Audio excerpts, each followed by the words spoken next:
It is the morning of August 24th, 79 AD. Pompeii is already awake. Bakers have been at their ovens since before dawn. In the Forum, merchants are setting up their stalls. Children are running to school.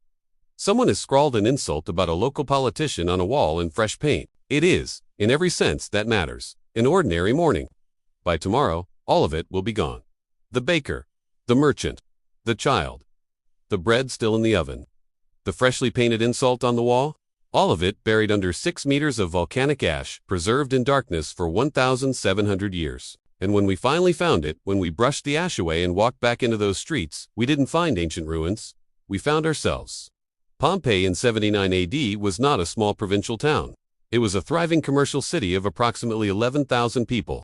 It had a forum, 2 theaters, an amphitheater seating 20,000 people, multiple bath complexes, and a full grid of paved streets. It had a property market, a legal profession, and a political class. It had wealthy residents and a significant immigrant population. It had political campaigns, electoral notices painted directly onto the walls of buildings survive across the city in their hundreds. Vote for Gaius, Julius, Polybius, for Edile. He gives good bread.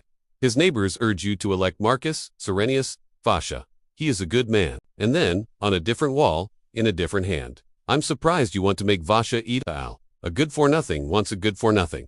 2,000 years ago, a political attack ad on a wall. The more you look at Pompeii, the more it looks like everywhere else.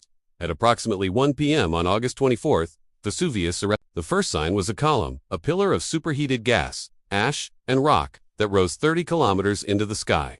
For the first several hours, Pompeii was not in immediate danger. What fell on the city in the afternoon was pumice, light volcanic rock. Shortly after midnight, the column collapsed.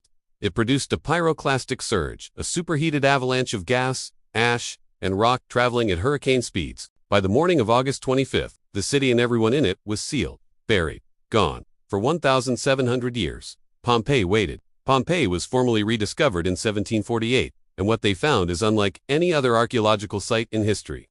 In the oven of a bakery, archaeologists found a loaf of bread, carbonized, black, and perfectly circular, stamped with the baker's mark. Archaeologists excavated a thermopolium so well preserved you can still see the painted menu and traces of the last food. Over 11,000 individual inscriptions have been catalogued. Some are business notices, some are poetry, some are love letters, and then, quieter than the rest, Cetrara was here on April 3rd. Someone was here. They wanted to be remembered. Giuseppe Fiorelli noticed hollow spaces in the ash. He injected liquid plaster into these voids. What emerged was something never seen before. A man covering his face, a dog, still chained to its post, that curled into itself as the ash rose.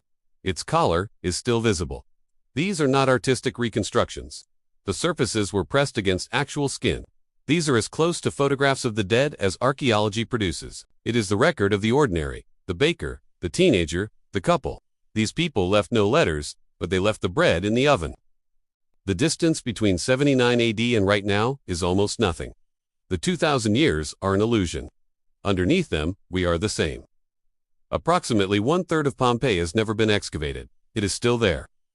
Under the ground, intact, sealed since 79 AD. If this changed how you think about who we are and where we come from, subscribe.